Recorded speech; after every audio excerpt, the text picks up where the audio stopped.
Приветствую вас, дорогие друзья, на программе «Бог или случайность». Сегодня у нас в гостях Александр. Привет, Александр. Привет, Алина. Можешь немного рассказать о себе? Меня зовут Саша, мне 33 года, и я из города Стейт-Колледж, штат Пенсильвания.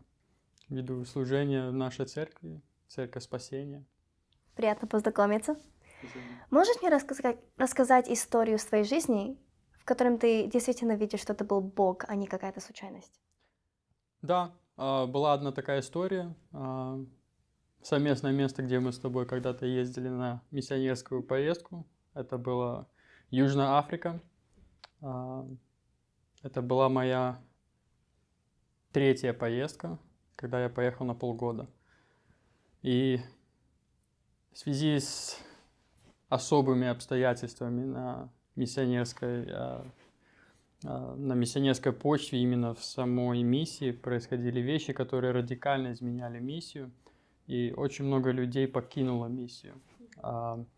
И был момент, это где-то 3-4 месяц из 6, когда я там находился, я заболел.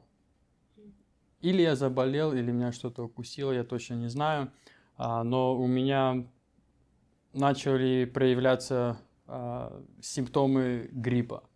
И гриппом даже это очень мягко назвать. Мне сначала начинался с гриппа, температура, типичные ломки.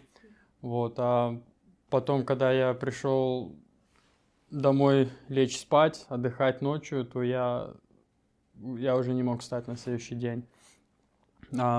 Мой грипп начал зашкаливать больше, чем я мог это осознать. У меня никогда не было такого ощущения, чтобы я так сильно болел. Я не знаю, какая у меня температура была, но выражение потеть в кровати так, что кровать мокрая, я это пережил. У меня была лихорадка, и дошло до того, что вплоть у меня кожа болела. Я не хотел двигаться, я не хотел поворачиваться. Я просто, можно сказать, мне казалось, что я умирал. Я не мог ни позвонить никому, потому что я думал, станет лучше. Пройдет немножко время, станет лучше. Поспал, проснулся, а еще хуже и хуже. И дошло вплоть до того, что я не мог повернуться уже. И мне казалось, что действительно все, я отслужился, как говорят, на миссии. Я начал в разуме со всеми прощаться. В разуме начал со всеми извиняться, каяться. И посетила одна такая мысль, надежда, что вот у них есть уборщицы, которые каждое утро приходят, убираются дома. Я думаю, вот сейчас она зайдет, увидит, что я еще лежу, то, может быть, там подойдет, что-то посмотрит. А получилось так, что она с утра дверь открыла, посмотрела, закрыла и ушла. И я опять весь день пробыл в кровати вот в таких мучениях гриппа. Я действительно подумал, что все, это конец. И посетила одна мысль. Вот хоть я не могу не двигаться, не могу разговаривать, но я могу молиться. И я в мыслях начал просто молиться. Молиться, и вот как мы сегодня слышали, братья говорили о том, насколько важно прославлять Бога. Я в молитве просто начал прославлять Бога. И с этими словами в разуме я заснул. Утром я проснулся, и как ничего не бывало.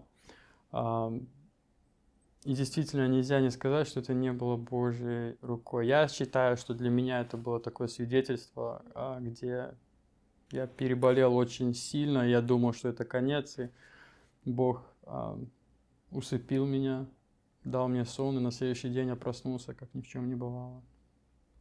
То есть ты полностью вылечился Я после полностью этого? на следующий день я был здоровый. Вот для меня молитва взяла новое понимание, насколько можно иметь успокоение в Боге через молитву. И вот особенно даже то, что вот люди могут забрать у вас многие вещи. Да, даже вот если радикально уже говорить, отрежут язык. Мыслями мы все равно можем молиться. Я вот хоть я не мог типичным путем, да, склониться, помолиться Богу. Я лежал расслабленный, и я в мыслях мог молиться. Никто это не может остановить. И поэтому с того дня для меня молитва стала...